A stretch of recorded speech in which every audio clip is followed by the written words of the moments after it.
रहीम, अस्सलाम वालेकुम। मैं हूं दिशान अहमद सिद्दीकी। आप देख रहे हैं सबसे पहले पाकिस्तान। कल का दिन आपके सामने रहा, किस तरह से कौमी असम्बली और सेनेट का इजलास हुआ और ऐसा लगा जैसे पाकिस्तान तहरीक इंसाफ के खिलाफ जब एक वक्त में तहरीक अदम एतमाद आई थी तो रात को 2-2, 3 3 बजे तक जो है लोगों के डेरे जो है कभी MQM, कभी मौलाना फजल रहमान साहब, कभी नून लीग, कभी पीपल्स पार्टी, मतलब आपस में मुलाकात का सिलसिला इस तरह से जारी रहता था।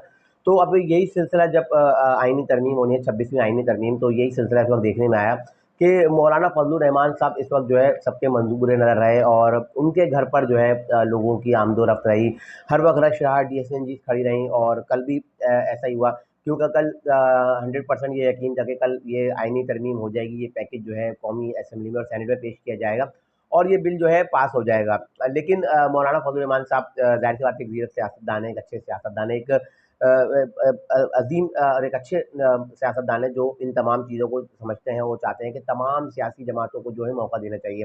एक ज़ीरक सियासतदान की यही निशानी होती है और वो चाहते थे कि पाकिस्तान तहरीक इंसाफ को भी साथ लेकर चला जाए, क्योंकि उन्होंने कहा ना कि जो जब ये आईनी मसवदा जब पेश किया गया था मौलाना फजल रहमान साहब को, तो उन्होंने उसमें कुछ निकात नुकात पर एतराज़ किया था और 26 नुकात उन्होंने दिए थे कि इसको जो है इस मसवदे में शामिल किया जाए। तो फिर हुकूमत उस पर एग्री हुई थी और वही लेके जो है बिलावल भुट्टो जरदारी साहब कल जो है मौलाना साहब के पास गए थे रात, और रात वही 1 बजे प्रेस कॉन्फ्रेंस हुई और जब मौलाना फजल रहमान साहब जब वो डाइस पे आए तो बिलावल भुट्टो जरदारी साहब की हंसी बता रही थी कि वो मौलाना फजल रहमान साहब को कायल करने में जो है कामयाब हो गए। लेकिन मौलाना फजल रहमान साहब एक ज़ीरक सियासतदान है, वो चाहते थे कि पाकिस्तान तहरीक इंसाफ को भी मौका जाना चाहिए, क्योंकि पाकिस्तान तहरीक इंसाफ एक बड़ी सियासी जमात है, इसमें कोई दो राय नहीं है कि पाकिस्तान तहरीक इंसाफ एक बड़ी सियासी जमात है। लेकिन पाकिस्तान तहरीक इंसाफ के बैरिस्टर गौहर की आपने प्रेस कॉन्फ्रेंस देखी, जिसमें उन्होंने बताया कि मैं इमरान खान साहब से मिलने गया, जिसमें इमरान खान साहब ने बताया कि मुझे 1 हफ्ते से अखबारात नहीं दिए जा रहे, मेरी 5 दिन से बिजली बंद है, मेरे को वर्जिश का सामान नहीं दिया जा रहा। और जब ये लोग गए तो इनसे इमरान खान साहब ने अपनी रिहाई का भी पूछा कि मेरी रिहाई के लिए तुम लोगों ने क्या किया। तो उन्होंने बताया कि हम जो है ये जो आईनी मसवदा है, ये जो आईनी पैकेज हो रहा है और आईनी जो नई तरमीम हो रही है, 26वीं आईनी तरमीम, इसका मसवदा लेकर आए। तो बहरहाल इमरान खान साहब ने कहा कि ठीक है, सब कुछ है, लेकिन ये जो है कि आप जो है मेरी रिहाई के लिए क्या कर रहे हैं। बहरहाल इमरान खान साहब ने शायद जो उन्होंने उनको मना कर दिया, बैरिस्टर गौहर को, अपने जो उनका वफद दिया था उनको कहा कि फ़िलहाल हम जो है हुकूमत का इस आईनी जो तरमीम हो रही है इसके हक़ में हम वोट नहीं देंगे। लेकिन कल रात में जब प्रेस कॉन्फ्रेंस हुई तो उसमें मौलाना फजल रहमान साहब ने फिर बिलावल भुट्टो जरदारी साहब और हुकूमत से 1 दिन का टाइम मांगा। उन्होंने कहा कि पाकिस्तान तहरीक इंसाफ की जानिब से मुझे जो है मस्बत जवाब आया है और मैं चाहता हूँ कि कम से कम 1 दिन PTI को और दिया जाए। उन्होंने कल तक का वक्त मांगा है कि कल तक का आप हमें मौका दें कि आया हम ये जो आईनी तरमीम हो रही है इसमें हमने वोट देना है या नहीं देना है। और मौलाना फजल रहमान साहब ने ये भी कह दिया कि अगर ये पाकिस्तान तहरीक इंसाफ अगर इसमें वोट नहीं देती, या उन्होंने एक मसबत जवाब दिया है जिन्होंने बिलावल भुट्टो जरदारी और हुकूमत पाकिस्तान से कहा है कि मुझे 1 दिन का टाइम दिया है।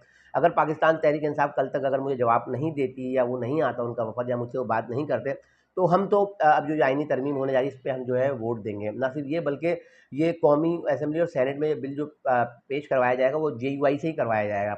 यानी कि हुकूमत भी इस बिल को पेश नहीं कर रही, वो मौलाना फजल रहमान साहब के ज़रिए JUI के ज़रिए जो है इस बिल को जो है पार्लियामेंट में पेश करवाएगी और ये 26वीं आईनी तरमीम का जो बिल है इसको मंजूर कर लिया जाएगा। क्योंकि कल इसको हर हाल में पेश किया जाना था और इसको मंजूर किया जाना था, लेकिन मौलाना फजल रहमान साहब ने कहा नहीं, PTI को भी जो है एक मौका दिया जाना चाहिए। अगर शायद मैं आपको एक बात बताऊँ ना कि इमरान खान साहब ने जब इनके खिलाफ तहरीक अदम एतमाद आई तब इन्होंने कौमी असम्बली से इस्तीफे दिए, उसके बाद इन्होंने 2 अपनी असम्बलियाँ तहलील की इमरान खान साहब ने, और उसके बाद फिर अमेरिका पर साजिश का इल्ज़ाम लगाया। मतलब इमरान खान साहब के, मैं कहता हूँ ना, वो जो एडवाइज़र हैं वो इमरान खान साहब के एडवाइज़र उनको मरवा रहे हैं। मतलब ये आखिरी एक मौका मिला था आपको कि आप एक कौमी धारे में आ जाते, आप भी असम्बलियों में आ जाते, आप भी हुकूमत का हिस्सा बन जाते।